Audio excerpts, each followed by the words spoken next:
I'm going to start with one myself. The opposite of an introduction, Tracy Jones Schoenfeld, who's been our TTAC member for a long time, is leaving us at the city. So we are sad to see her go. As a colleague, as a friend, she'll be missed. When we were down to one TTAC member, Tracy stepped up and was a huge support. So we will miss her and wish her well.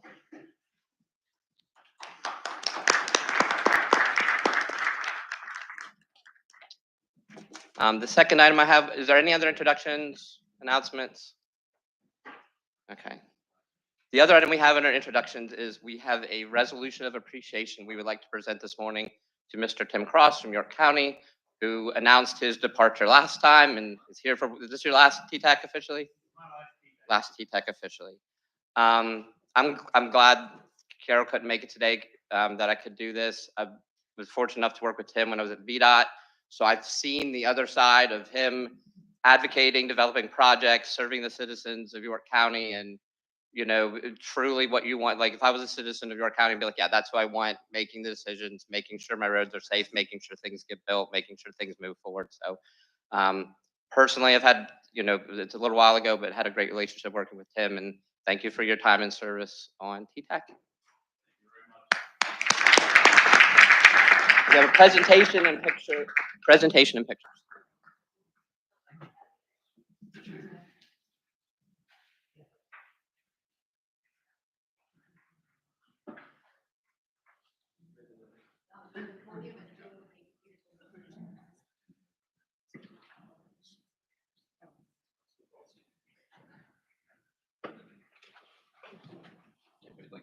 Yeah, there you go. 3, 2, 1. One more. 3, 2, 1. All right. Okay. I'll have to sign this and I'll give it back to you. Okay, great.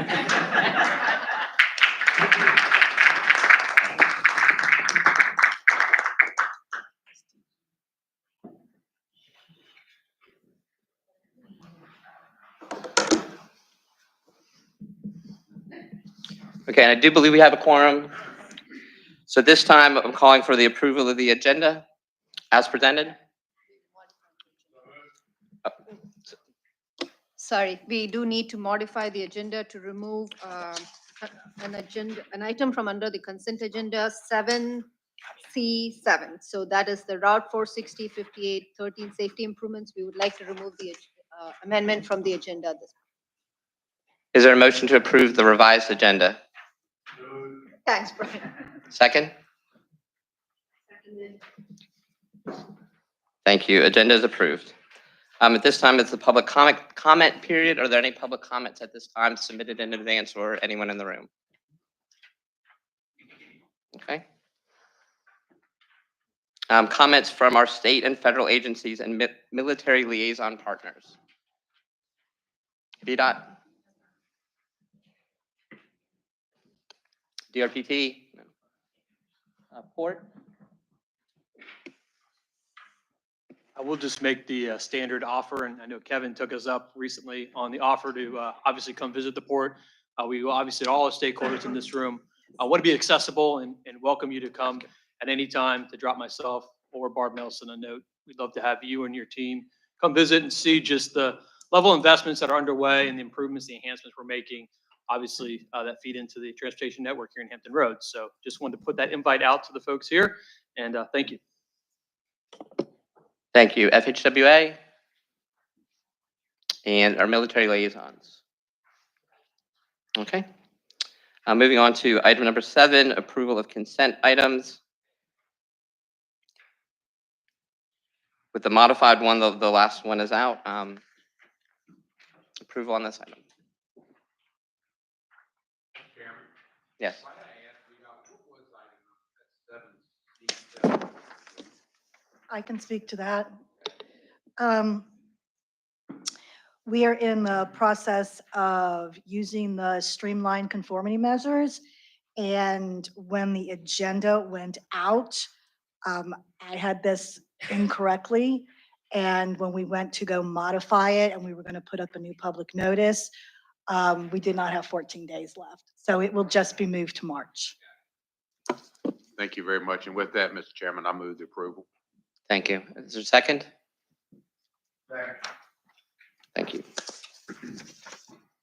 Moving on to agenda item 8, Oh, I'm sorry. Who was the second? I'm so sorry. this is Brian. Thank you. Moving on to agenda item 8, HRTO emergency vehicle preemption, Mr. Robert Lewis.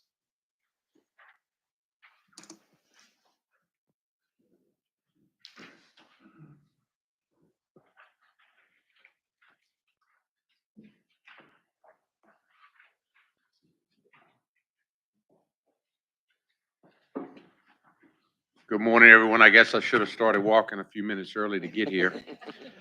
This is an item that actually has quite a bit of history on it. Many years ago, probably over 15 years ago, we first began this process talking about emergency vehicle preemption as a region, wherein we recommended and the TPO adopted a standard of equipment that we were going to utilize as a region. The HR2 committee, which is the Traffic Operations Committee, has since been meeting, and we're looking at the next evolution of this, in which one of the concerns that always is this system is all about public safety. It's about getting our emergency responders to the scene where they need to be as quickly as possible and efficiently through traffic without doing minimum damage to the traffic operations during that time.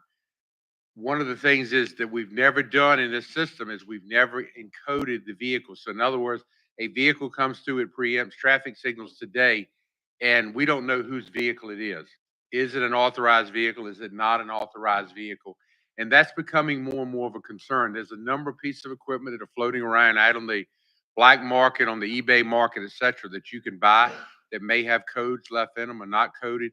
And again, they're coming through, and we're starting to try the process of identifying what those particular items are and how to do that. So throughout all of last year, the operations subcommittee has continued to review that, discuss that, and talk about what we could do to try to make this a better system.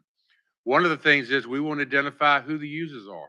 If we, in a particular city, have vehicles coming through utilizing preemption, we want to be able to say, okay, that's our vehicle, that's our fire truck, that's our ambulance, or as many of us do today with the regional cross-jurisdictional support, we want to say, hey, we just had a Chesapeake truck come into our city, or for whatever reason, we had a Virginia Beach truck come into our city.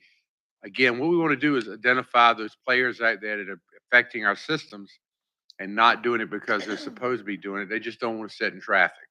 So we've come up with this program now, and it took us a while to kind of put all the rules and guidelines together, and we're going to voluntarily encode all the vehicles. So this will take a little bit of while to actually get all this done. Every vehicle in the system across the region will ultimately have a code placed upon them, and we as a region will be able to track it. One of the things you'll notice in the agreements that you have in front of you this morning is we have not shared what those codes are, and that's purposeful. We're trying to keep that as classified information again. So it's just not somebody buys a piece of equipment and says, oh, I'll go to the list, I'll pick out and pretend I'm City of Hampton and I'll encode my vehicle. We're also working very closely with the fire chiefs of our region. In fact, at 1:30 today, I'm supposed to brief them on this same situation. Thus far, they are supportive also. And our goal is with your support today that at this month's TPO meeting, this will come in front of the TPO, and they will have the opportunity to have any questions they may have and endorse this, and this becomes a regional standard. And again, there's a whole lot of information. I'm not going to read the slides for you as to the things that are in there. One of the things also that is very important as we take equipment, being fire equipment, out of service before that equipment is surplus and sold, the goal is to remove the emitters from that. So again, that equipment does not get out into the common market and get reutilized for different things. There is a provision in here if we have paid ambulance services or even services from outside of our region, like we know commonly we see ambulances coming up from the Outer Banks in the counties in North Carolina. There is a provision in here in which they can participate. And again, we're not locking them out of the system. And in fact, at this point, the intent is not to lock anybody out, but to identify who the users are. However, one of the beauties of this is if we do see an opportunity where we see a code that seems to be being abused, that is not within what we think is our standard encoding system, we can lock that particular code out. And again, essentially that just makes that piece of equipment they're utilizing null and void. kind of like an anchor for them then. If they're legitimate, they'll come ask. We'll have the opportunity to identify, work with them to put them in the system properly. If they're not legitimate, we know we've cut somebody out that was creating some issues for us. So again, with this, the recommendation from the HR2 subcommittee is for the TTAC to endorse this morning and move this on to the TPO board for its endorsement in a couple of weeks.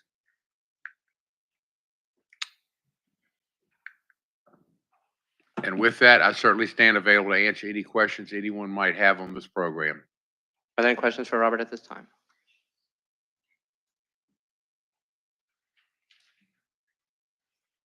Okay. Hearing none, this is an item, an action requested item, calling for approval for this item. Move approval. Okay. Second? Okay. Item is approved. Agenda item 9, improving passenger rail service for Hampton Roads. Dr. Rob Case.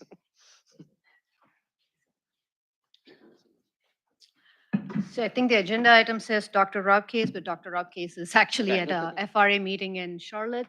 So I'll be covering his portion, and Quan will jump in with some additions that we had since this report was approved. So as background, this report actually TTAC heard a presentation from Dr. Case last July, and this was the improving passenger rail service in Hampton Roads. And what happened is we went through a public comment review process. TTAC recommended board approval in September, and the board did take action to approve it in October. After the report was approved, we got a comment from a public commenter who had some questions raised. Just to clarify, the comment is in reference to an area that's outside our MPO. It's not within our purview, but we thought because we need to be transparent and engage with the public, we decided to pull the report out, and we're going through this process again, so you're aware how we responded to the public comment. So in terms of the background, I'm pretty sure none of you remember what was discussed last July. So as for context, the reason for the study was as part of our work program, we look at ways to enhance passenger rail service. Again, we work with DRPT and VPRA and our partners closely, but we also thought, what can we do to, some analysis that we can do to identify travel time delays, where the delays are, and maybe there are some staff ideas to help improve service. And again, keeping in mind, when we come up with these ideas, we understand this is like step 0 or ground zero. A lot more discussions and conversations are needed before that moves forward. But what Dr. Case did was he got data on the 5 trains that run to our region. So most of you are aware there are 3 trains to Norfolk and 2 to Newport News. With the transforming rail in Virginia, there's another one expected to come online in 2026. So what Dr. Case was able to do, he got GPS data, just like we have GPS data with our cell phones. Every train, there's a GPS data, and we could track the trains I believe, every 3 minutes or so, it sends a ping. And this is 1 year of data from Amtrak for all the 5 rail trains that run to our region. And what he did, and this is what he does best, is analysis, and he loves big data. So he was in heaven when he got this data set. So what he did was, okay, where we have these 5 trains, and when you see the numbers, we were at a meeting in Richmond for Virginia Transit Advocacy Day. The highest increases in ridership are actually Newport News and Norfolk when you look across the state. With all this ridership increase, what he was able to say is it's great, we have great ridership, but even then it represents only 1% of the trips made to and from Hampton Roads. And his thought was maybe that's because, as efficient as rail is, it's still slower compared to auto. And that was one of the analysis that he did. But the other thing that he did, and this is the detailed analysis that he had done, he tried to look at the delays across the train line. So this chart here is if you're going from Richmond to Norfolk, he was trying to say, where are the delays? And normally we expect delays across, near train station, the train stops, picks up passengers. Sometimes they have to wait for freight trains. But what he thought consistently was if you look at the south side, when you look at the trains coming to the south, it's from Chesapeake near Canal Drive to Norfolk, you see a lot more delays. So he wanted to look into that further. And then he said, okay, what is it when you go from the peninsula to Staples Mill? So where he found that was there was some delays near Williamsburg, the train stopping and taking passengers on, but the biggest delay happened near the Main Street Staples Mill station because I think some of you might have taken the train. You get to Main Street and then you kind of literally inch along. And when you look at the delays, it's because there's just so much happening there, and it's not something that we didn't know before. It's part of anytime you look at passenger rail service, that connection always comes up and the delays come up. And there are BPRA and DRPT have plans in place to address it. But what we were looking at was when you try to improve passenger rail service, you can either reduce delays or you can increase frequency. Just if you provide more frequency, would you get more people? Is one of the ways we were looking at it. Again, I said, just want to clarify, this was just us discussing internally, trying to look at some ideas. And so he thought, what if we try to look at there are going to be two trains to Newport News right now, another train coming. But what if we just do 8 trains with the same train set, go up and down from Newport News to Richmond and back? So he was looking into this and he said, actually, you're not able, their investments are needed to address the delays at the stations, but can we enhance frequency? Because that's also another marker of ridership.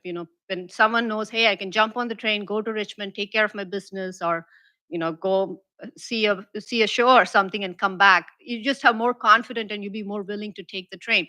So he looked at this, he called it the RVA 757 connector. I didn't come up with the name, that was Rob Case. So there are 8 trains, he thought, 4 going up, 4 coming back.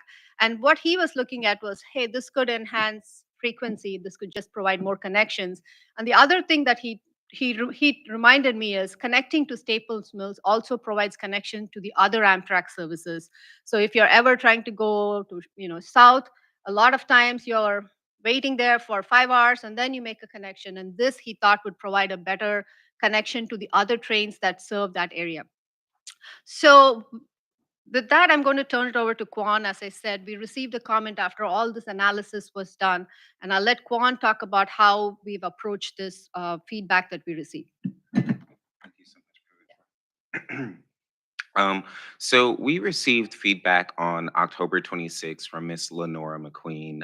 She is a descendant of one of the African Americans who were interred at Shaco Hill African Burying Ground in Richmond, Virginia. And some of you may be familiar with her. She's had actually some pieces that have been published in some notable sources, such as the Washington Post. We were asked to take another look at the implications of rail infrastructure on the Shaco Hill African Burying Ground. In the original report, Dr. Case does mention the Shaco Hill African Burying Ground and does make note of the potential impacts on that area and desire not to further disturb it. But we wanted to take a deeper dive there. So taking a quick step back, the DC to RVA EIS that was conducted in 2019 showed some potential solutions to reducing these passenger rail delays, and one of them was creating an additional track. However, that additional track would further disrupt the Shaco Hill African Burying Ground. It's important to note that in that EIS, Shaco Hill African Burying Ground was not found in the EIS. So to give you all a little bit of background, in case you aren't as familiar, I just want to make sure that you have some context. So there are over 22,000 free and enslaved African Americans buried at Shaco Hill African Burying Ground. It was initially 2 acres. It has been expanded to approximately 31 acres. Back in 2021, it was officially listed on the National Historic Registry. And it is potentially the nation's largest resting place for African Americans. If you are Black or African American and living in Virginia and you have ancestors who are from Virginia, there is a strong likelihood that you could have ancestors who were buried there at that location. Many of you may be familiar actually with the location, but maybe not recognize it. When you're driving up 64, there's a billboard that has like a car on it right off of 64, and that is on Shaco Hill African Burying Ground. The site has unfortunately been repurposed, excluded from maps, and is almost unrecognizable today without the historical marker there. As you can see right beside the historical marker, actually, I don't know if um, I don't know if you see right there, that's a gas station behind it with graffiti. It has since been redone, but you can see an example of just how that location has been treated. Some of you may not be as familiar with the Richmond area, so I just wanted to give you some context as to the difference between Shaco Hill and Shaco Bottom. So Shaco Bottom, you see, is down there near the James River. Okay. And then Shaco Hill is further up, and it's still kind of in the same vicinity or area, but it's further up that hill in Richmond. And then you can see a bit of the boundary there. Um, Let me go ahead and show you a closer look at Shaco Hill. And you can see where these are the tracks that are in question, and they go right along that boundary there. I know it's kind of difficult to see with the projector and the colors, but we'll also have this report available on our website so that you can take a closer look. We did add the additional blue arrows to point out the tracks. Ms. McQueen has been doing a lot of advocacy for this location, and along with her colleagues, and they've poured a lot of research into this. Obviously, this is something that has a lot of cultural, personal, and social significance, and historical significance to many people, to our nation. Um, and so VPRA responded in February of 2023. Our leadership is committed to not disturbing, to not disrupting and disturbing this place. And that was Jericho Goodman in February 2023. So they have halted the additional proposed track between the two Richmond stations. That's the Main Street station and the Staples Mill station. So we had the opportunity to meet with Miss McQueen, and while this is outside of our metropolitan planning area, and passenger rail is not our jurisdiction or our purview, we wanted to see what can we do, what is within our realm of possibilities. So we had the great opportunity to speak with Miss McQueen, her colleagues. She provided us with a lot of resources. We, looked through the National Historic Register and the official approval of that site, and we did a couple of things. So we revised the document. We obviously followed up with Miss McQueen, and then we coordinated with partner agencies. So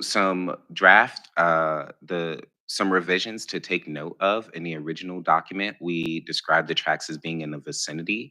You'll see in the updated document that we stated the subject rail right of way is located in the Shaco Hill African Burying Ground. We also added maps from the National Historic Registry, and we also included footnote references to National Park Service. National Registry of Historic Places. We also added additional historic context within that report about Shaco Hill African Burying Ground and that history. And as well as I do want to point out, we reiterated that planning for the tracks falls within VPRA, and they have stated that their leadership is committed to not disrupting or disturbing that place. Additionally, in the first report, there was one option for Western Terminus. In the updated revised document, we have two options with the Staples Mill Station and the Main Street Station. During the meeting, we did give Ms. McQueen and her colleagues an opportunity to provide further feedback on the revisions that were made to the report. And we made sure again to include that it's not within our MPA, but we're doing the best that we can within the realm that we are in. We offered to share additional contact information with them so that they could talk to some of our partner agencies and collaborate with them. And then we made sure that the revisions were suitable. So during coordination with some of our partner agencies, Dr. Case got the chance to connect with VPRA staff, and they also indicated that they'll be looking at Amtrak bus service between Newport News and Richmond as an alternative, which we thought was a pretty creative idea. And then we also shared this with our partner MPO for the Richmond Area Plan RVA, and they had no comments for the updated revision. We'll continue to engage with our partners in this process to make sure that we're moving ahead in the right direction. So that's what we did, but we wanted to make sure that we took a moment and talked about the importance of public feedback and comments. A lot of times we talk about soliciting feedback from the public and getting people engaged in what we're doing.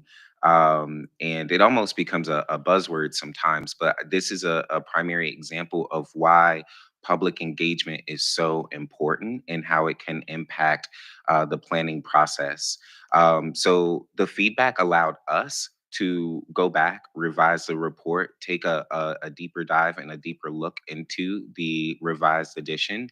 It also allowed, it showcases a perfect case study for how planning bodies, when we meet in this room, when we make decisions, we have real world implications that come from these decisions. And they impact people and they impact potentially generations of people. It allows us to balance the continuum of feedback and voices that we hear on different projects. And it also allows us to strengthen and foster those relationships and trust to be built with our communities for future projects. So moving on to next steps. So today starts the new public comment period for that revised report. We'll be bringing it back to TTAC for recommendation on March 6th, and then we'll be bringing it to the TPO board for action on March 21st. Are there any questions at this time?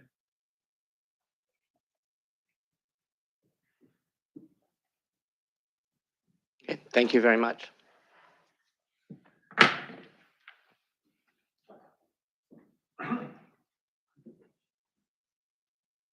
Agenda item 9, the 2050 Long Range Transportation Plan status update. Ms. Dalesmith.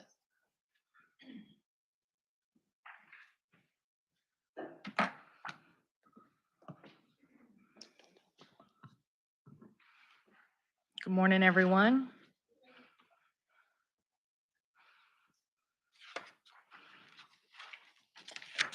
All right, so today I'll be providing just a quick update on the 2050 Long Range Transportation Plan.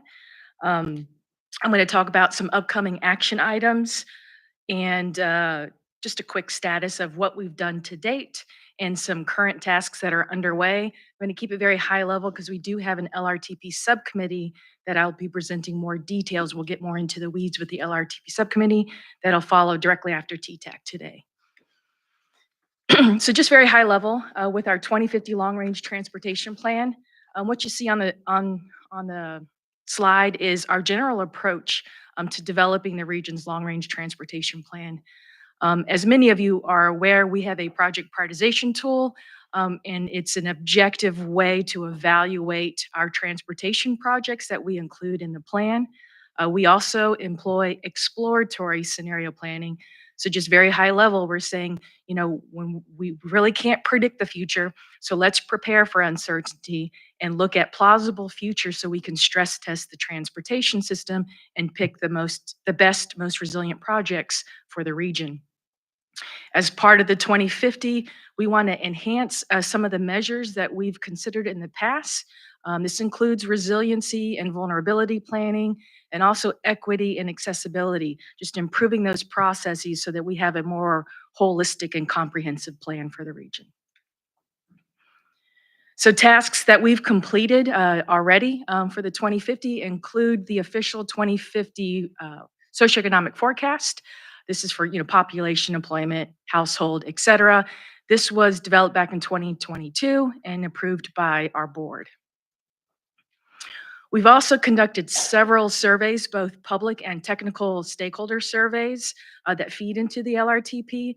This is to identify regional priorities, lessons learned from our development of our 2045, our current long-range transportation plan, and then more recently, looking at drivers of change when we're thinking about the future. What are those key things that can impact the way we travel or the way the region develops? And some travel preference questions. All of this feeds into developing will feed into developing our 2050 LRTP. We've also worked with each locality to update the regional land use. We're not doing regional land use planning. What we're just trying to do is merge all the locality regional land use so that we have it in one comprehensive spatial data set. And with this regional land use in terms of existing and future, we convert this to what we call place types, which is a critical piece in our scenario planning process. And then we've also identified transportation vulnerable communities. This is the same thing as saying where our Title VI and environmental justice communities are in the region. But what we noticed with our past LRTPs with the public, Title VI and environmental justice isn't intuitive to them and what we're trying to capture in our analysis. So we're approaching it to say that these communities are more vulnerable to transportation issues. So when we're planning, we keep that in mind. Our current tasks underway include taking that approved socioeconomic forecast for 2050, working with our technical stakeholders to allocate the locality control totals down to the transportation analysis zone, which is just a small geography that we use in our travel demand model. It's an important, critical step. It's the foundation really to all the analysis that we do moving forward. We're also currently working on the scenarios themselves. This includes the draft scenario narratives and then those assumptions for greater growth, because in addition to our baseline forecast, which is very conservative, we're going to have 3 additional scenarios that inject even more growth for the future, and then to see what that does to the transportation system. Wrapping up the draft vision and goals for the plan. Something we're almost done, just basically trying to simplify. That's one of our themes, is to simplify our messaging in the LRTP. We have a candidate project portal for the public that has been live since, I think, summer of last year. And we're going to keep this up to about spring or summer of this year. We've received just over 30 projects so far from the public. Separately, we're going to have a technical candidate project portal for technical stakeholders. And we've also created what we're calling our LRTP Metaverse, which is a virtual public engagement space that we can put current information and gather input from our citizens and residents who can't be here in person. So some upcoming action items. We're going to come back next month to seek TTAC recommendation of our 2050 baseline TAZ allocations. Also, the regional scenario planning framework that will be used, which again is critical for the 2050 LRTP. In either March or April, we'll come back to seek approval on the LRTP vision and goals. And then about the regional needs, we'll have the technical project input for candidate projects for the 2050. Probably in the next month or two, we're going to open it up. We also, any public comment we received for a candidate project, work with our locality staff to make sure it's consistent with their comprehensive plans. And then in July, with our HRTPO board, we're actually planning a work session where we're going to ask our board members to roll up their sleeves and with the stuff that we recommended in terms of scenarios, suggest some candidate projects as well. So that's all I have. I'll be happy to take any questions.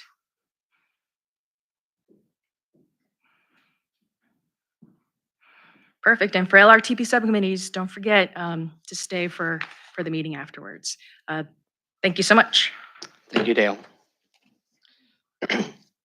Agenda item 11, Virginia Breeze East-West I-64 study update. Tiffany Dubinsky and Avery Daughtry, DRPT. Carl.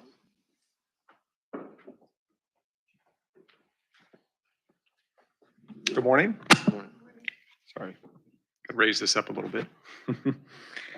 Well, it's a pleasure to be here with you this morning to talk a little bit about what's going on with the Virginia Breeze. My name is Avery Daughtry. I'm with the Virginia Department of Rail and Public Transportation. I'm a statewide program manager. I do oversee the intercity bus service we call the Virginia Breeze bus lines. Also serve as the program manager for Greater Richmond Transit Company and HRT. So I have a kind of a special place in my heart for the Virginia Breeze. It was something that I was able to kind of see in its infancy and development way back when the first needs assessment was conducted in 2013, where I was actually one of the stakeholders serving in the Harrisonburg area. So what I'm going to talk a little bit about today is the I-64 corridor east-west connection and the needs assessment that's currently underway. This is the fourth comprehensive and fifth, if you want to look at it that way, overall study highlighting unmet need for intercity bus for the Commonwealth. Okay, so the Virginia Breeze, just a quick background, was first launched in December of 2017, and it filled a very significant gap of transportation options, primarily along the I-81 corridor connecting Blacksburg to Washington, D.C. It was launched using federal 5311F funding, which is part of the rural formula funding administered by the FTA. And this program, I want to point out, is kind of unique in the sense that the FTA permits states to use the value of the unsubsidized connecting intercity bus service as the local match for operating projects. So what we at the time quickly determined was that, or found out, was that the expectations of ridership along this initial route, we really blew it out of the park in terms of what we projected ridership to be. Again, this was along 81. Essentially, the estimates were triple from that of what was originally estimated. So we at DRPT knew at that point that they had really kind of changed or transformed the Commonwealth in terms of launching a service that was severely needed. So really at that point, planning began for continued look at additional unmet need throughout the Commonwealth, and hence subsequent studies were launched. Through these various studies throughout the years came three additional routes, one that serves the US 29 corridor. We have another one along the 15 corridor, Martinsville to Richmond and Richmond to DC. And then another that extended along I-81 service to far southwest Bristol. So I want to point out that we do utilize in-kind match funding, that method, along with matching FTA funds, to essentially fund the entire net operating deficit currently of the subsidized segments. So there's been no state money currently that has gone into operating the Virginia Breeze since its inception. Each route operates 365 days a year and has bidirectional service with 2 buses each day for each route in different directions. So on a slow day, we have 8 Virginia Breeze branded buses throughout the Commonwealth. Currently, our operator is Dillon's Bus Service, who's owned by Coach USA. Megabus is the public-facing brand of Coach USA and their ticketing platform. All right, so just a quick review of what constitutes intercity bus service. Commuter service is not for this program considered eligible. The intent of this program is to have meaningful stops in underserved rural communities and provide connections to the national intercity bus network, give passengers the ability to transport luggage, and operate a minimum of 5 to 7 days in order to be able to claim that in-kind matching money that I mentioned earlier, and have a fixed schedule and travel a long distance. So just a quick summary of what intercity bus is. But I will say that the interesting part of intercity bus is and always has been the rural component because it's a carve out. We take essentially 15% of our our portion 5311 rural formula funding to fund this annually. Okay, so this slide just shows our existing intercity bus service throughout the state. The different colors represent the different routes. And as you can see, all of our current routes travel essentially north to south. This was strategic, yet has been a challenge with building our system because we're having to rely a lot on the connections which are made in Union Station, again, to be able to claim the in-kind match. So in other words, our service provider, which is currently Coach USA Megabus, they have existing connections to New York, Philadelphia, previously Atlanta, that all connect from Union Station. So where do we see intercity bus headed in the Commonwealth? Our goal is to secure a network of connected public transportation services and to really be able to provide important links between rural and urban areas. Most of you probably have seen, the picture up there is one of our buses, but you probably have seen at some point one of these buses if you're traveling at all along the 81 or 15 or 29 corridors. It does stand out, and I do credit our communications and marketing team for really creating a brand that is really nationally known. We have kind of stood out with peer states in terms of our efforts with intercity bus and making sure that not only we continue to look at the unmet need throughout the Commonwealth, but also make it something that people can recognize. So as you saw a couple slides back, and I apologize, that's a little dark. You saw the map of the existing service where essentially travel north to south and the need for us to really look closer at the east and west corridor. So several communities are in need of service that do not either have good service that is easily accessible or reasonable based on different schedule demands, or no service at all within a reasonable distance.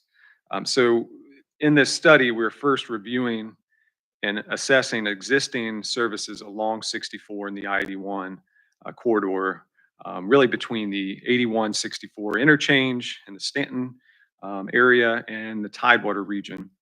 And I do want to just pause a minute and point out that this is very much, I would call it phase one. This is really just to establish and to showcase what needs exist generally along the corridor from Hampton Roads to Stanton.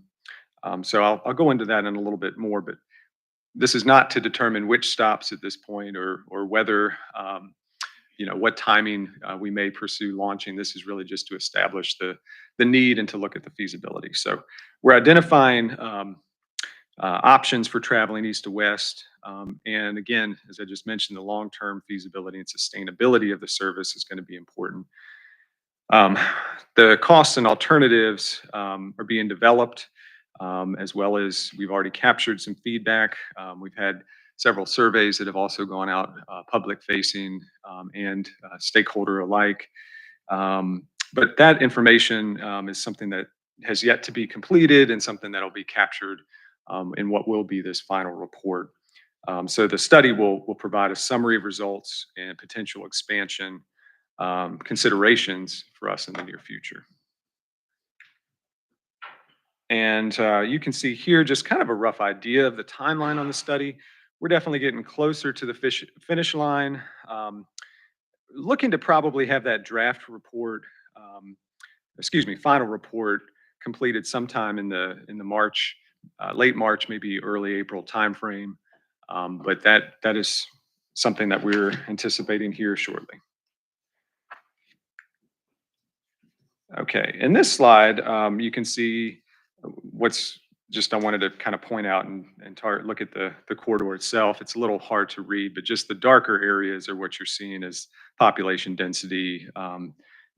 Pretty obvious in terms of where some of the highest demand is going to be, but also this map shows uh, distances to the nearest existing intercity bus services, which is kind of in that shaded area. So there is a lot of potential in this corridor, not just the existing population density, but as we'll see in this slide, what we call trip generators, and our consultants has looked pretty heavily at this, just principal areas that are believed to be the highest ridership usage, primarily colleges, universities, places of recreation, medical facilities, military sites, et cetera.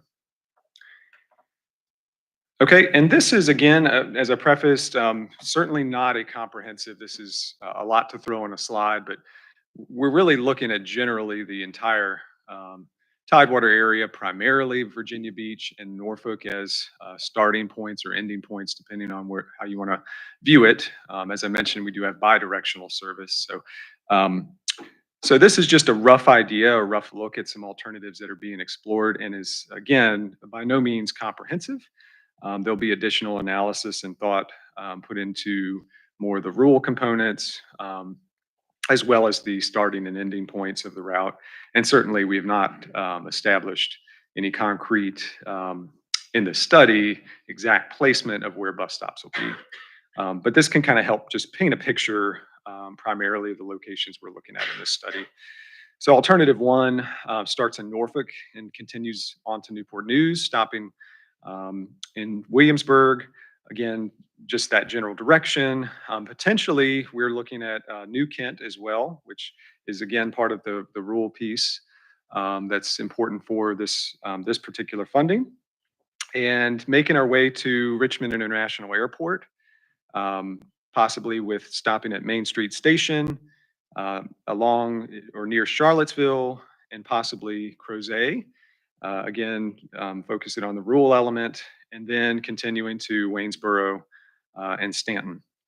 An alternative two, generally speaking, would start in Virginia Beach, going to Norfolk, traveling, again, progressing to Newport News, through Williamsburg, again, likely somewhere, maybe New Kent area with Richmond International Airport, Main Street Station, Charlottesville, Crozet, Waynesboro, Stanton, and then stopping in Harrisonburg.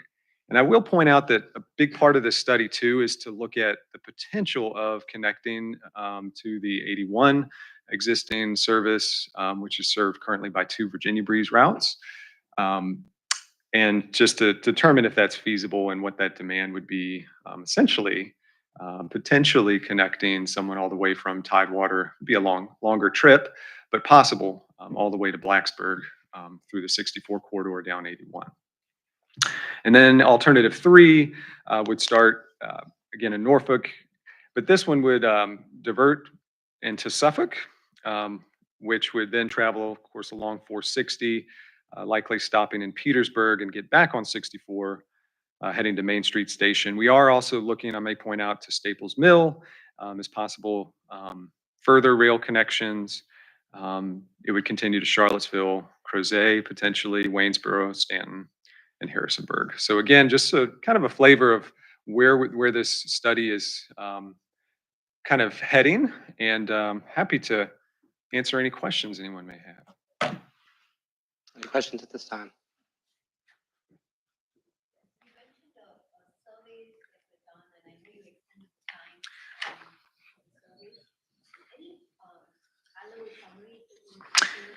So, sorry.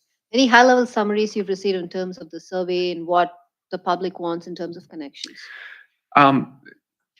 Not that I can share at this time. Our consultants still have that and are developing a draft that we will get a hold of very soon and then be able to incorporate. And I'll certainly be happy to share those. But we have received a extremely overwhelming survey result, population response. So it is still currently open. At last check, we had somewhere around 1,500 responses, which I think is a pretty good sample. And they have, from what I'm being told with the consultant, have kind of spread throughout this corridor. So it's a good sample of each particular region. So hoping to be able to share more of that very soon. So, sorry, two follow-up questions. So you said the survey is open, so we can still Yes. spread the word about the survey? Yes, please. And thank you again to, to the TTAC and to others who have already either filled it out or helped spread that word. So certainly it will remain open. I believe our conclusion, we're doing sort of a soft closing with that towards the end of the month, but as I'm being told, it will remain open for the remainder of this month. And that information, I believe you can access that certainly on the our Virginia Breeze Facebook, social media, but I believe it's also found on our website, Virginia Breeze, virginiabreeze.org. Excuse me. And then the draft report, once you consolidate it and put it together, is that something you'd be able to share with us so our TTAC members and our stakeholders have a chance to review it before it gets finalized? Sure. So have yet to kind of again get a hold of that draft report. So we're developing comments and review before we want to put anything out, just to make sure that it's included what we wanted to include in that study in the areas, but certainly can share as we progress. Yeah. Thank you. Any other questions? Mr. Chair, I did have a question. Of the three alternatives you presented, what's the intent of the study? To identify one alternative or multiple alternatives that can move forward? No, great question. So this report is going to leave it open. So again, this is I would call this really the infancy or the first phase. That's really just establishing the need of all those options. So I would call phase two, if this progresses and we are looking at different funding options, we would consider all of those alternatives that are in this report. Part of the initial, I guess, part of fact gathering of this report was to trim down somewhat different alternatives. And I think that those three alternatives really kind of keep the focus of what we were hoping with this corridor. So more to come. Mr. Chairman, I do have a question. Avery, Yes. first of all, Yes, thank sorry. you for your presentation. My question, you talk about rural areas. Has there ever been a study done on this type of system going to the Eastern Shore of Virginia? Yes, great question. So there was actually the needs assessment just prior. That was definitely part of the consideration. We did a needs assessment from Hampton Roads that would really look at the more so the Route 17 corridor into Gloucester. However, Eastern Shore was certainly, I think, mentioned in that report, but not specifically part of that study. But at the time, just for context, we determined that feasibility would just be a little bit difficult launching that route, at least for now. It's still, of course, something we're continuing to analyze and assess. Thank you. Any other questions? Okay, thank you very much. Thank you. Our next agenda is our 3-month tentative schedule, so you can see what we have coming up for the next 3 meetings. Agenda item 14, announcements. There will be an LRTP subcommittee meeting following this meeting. HRTPO board will meet on next Thursday. We will see everybody next month on March 6th for our next TTAC meeting. The HRTPO subcommittee will meet April 3rd and traffic's March 6th. The next announcement, FHWA and VDOT Title VI training, I'll turn over to Paritha. Okay, I'm actually going to turn it over to Quan. I'll actually hand him my mic. Thank you so much. On February 21st, here in this room, the Federal Highway will be hosting a Title VI training. And this will be a training that is available to all Hampton Roads stakeholders, And key decision makers, they have specifically requested that members of our advisory bodies for the HRTPO designate members to attend the Title VI training. So TTAC is being asked to designate representatives to attend the Title VI training on February 21st here in the regional building from 9 a.m. to 4 p.m. This training is integral to the planning process. It also is a requirement of our Title VI program to make sure that our stakeholders and our key decision makers are properly equipped and trained with those resources in the planning process. If you have any questions about this, please reach out to me directly. My email is qmclaurin, MCLAURIN @hrpdcva.gov, or you can email title6@hrpdcva.gov.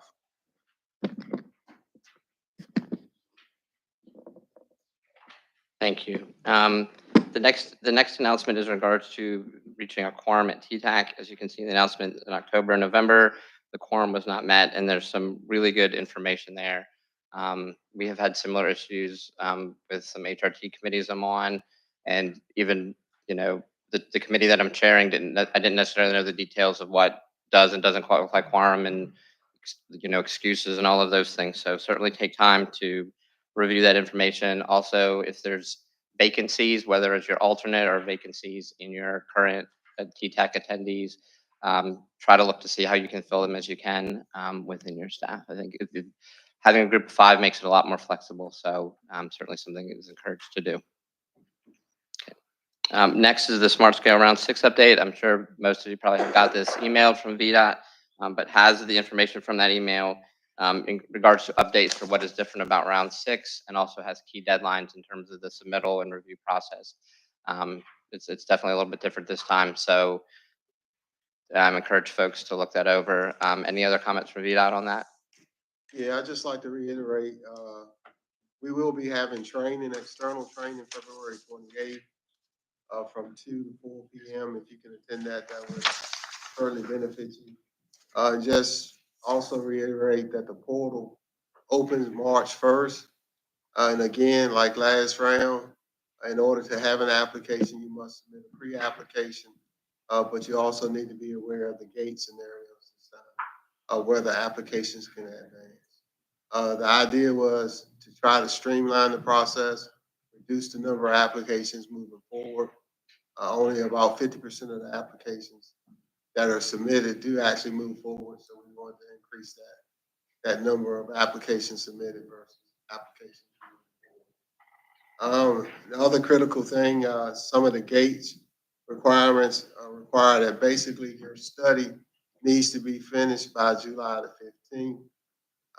Even though the application deadline is August the 1st, but we need the bulk of your application information submitted by July the 15th, so that after August 1st that we can get into the evaluation process versus still collecting application information. And with that, I think there was also a notification that went out indicating that VDOT would not be able to provide support for new efforts.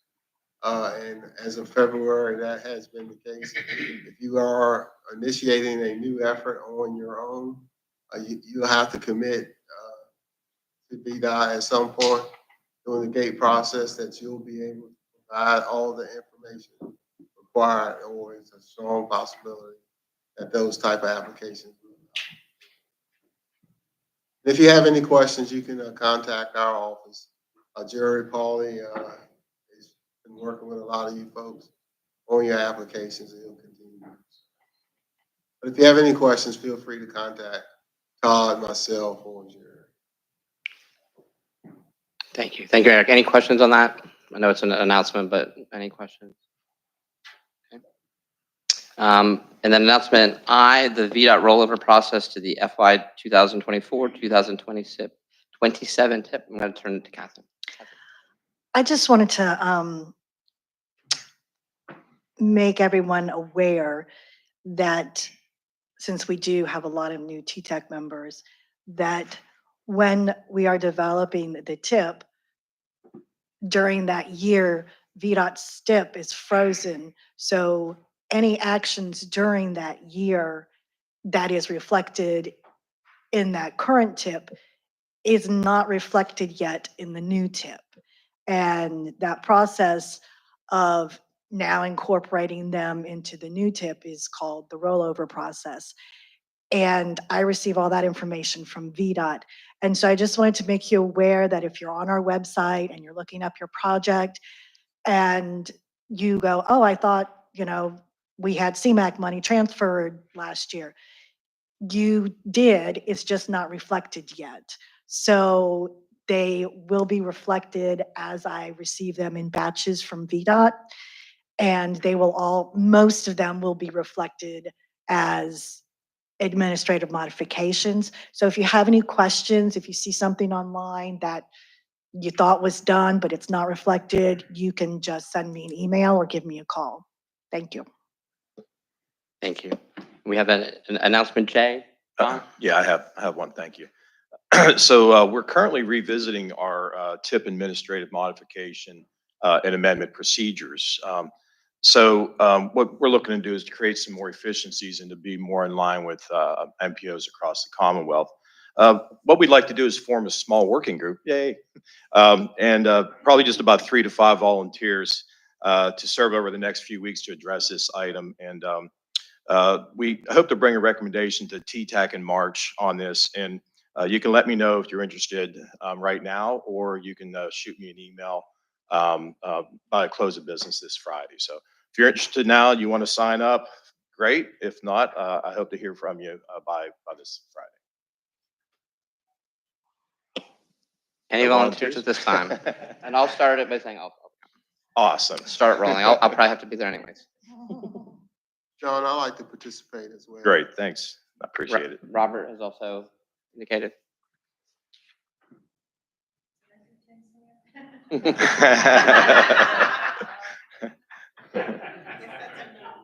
Hey, we're already at 3, so if anyone else wants to sign up for it, just let me know. I appreciate it.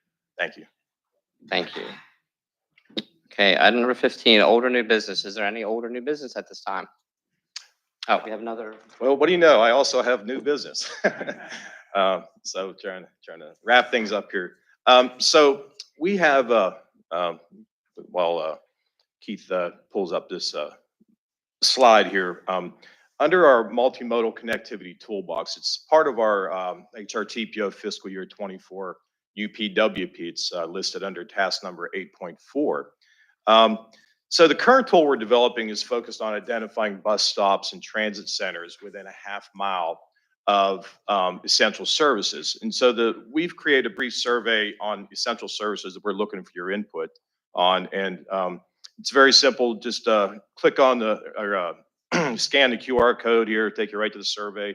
It's very brief. It won't take more than a couple minutes to complete. And we really appreciate your input. And this slide or this presentation, this will be posted to our website along with all the other presentations today. And just thank you in advance for your participation. Thank you. Thank you. Any other older new business at this time? Mr. Chair, I don't have any old or new business, but I do have a question on agenda item 7.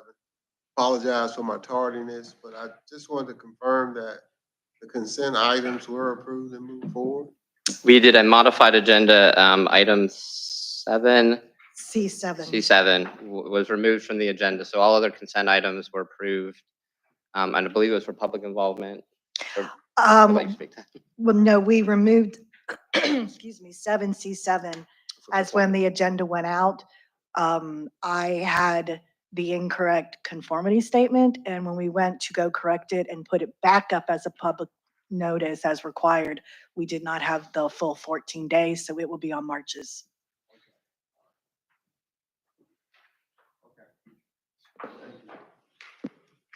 Last call for older new business. Meeting adjourned.